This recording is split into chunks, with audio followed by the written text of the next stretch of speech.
এক গ্রামে থাকত রামু আর তার স্ত্রী মাধবী।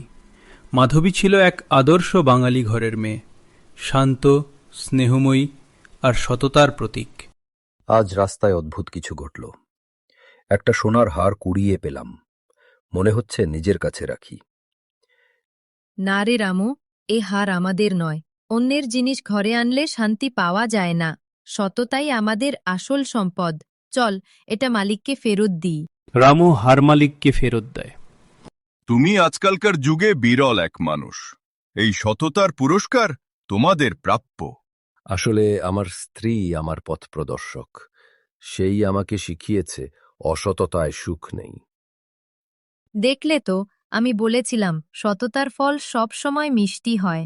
তুমি শুধু আমার স্ত্রী নও, তুমি আমার সৌভাগ্য, আমার জীবনের আলো। হার ফেরত দেওয়ার ঘটনার পর রামু আর মাধবীর জীবনে এলো শান্তি। কিন্তু ভাগ্য তো সবসময় মসৃণ হয় না। দরজা খোলো, আমি তোমাদের জমির দাবি করতে এসেছি। জমি? কিন্তু তোদের তো কোনো প্রমাণই নেই। প্রমাণ না থাকলেও আমি জোর করেই নেব। লোক ভয় দেখিয়ে চলে যায়। যদি সত্যিই জমি কেড়ে নেয়, তাহলে আমাদের বাঁচব কিভাবে? ভয় পেও না রামু, সত্যের পাশে আমরা আছি, তাই আমাদের ভয় নেই। মিথ্যার জোর যত বড় হোক, শেষমেশ সত্যই জেতে।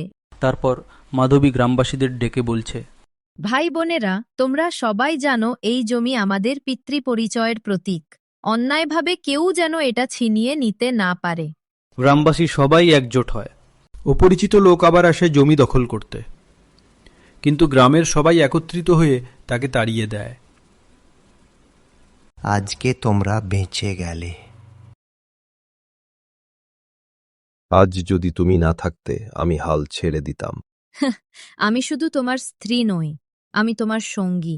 জীবনের প্রতিটা লড়াইয়ে তোমার পাশে থাকব। মিথ্যার অন্ধকার যত গভীরই হোক, সত্য আর সততার আলো সব সময় জয়ী হয়।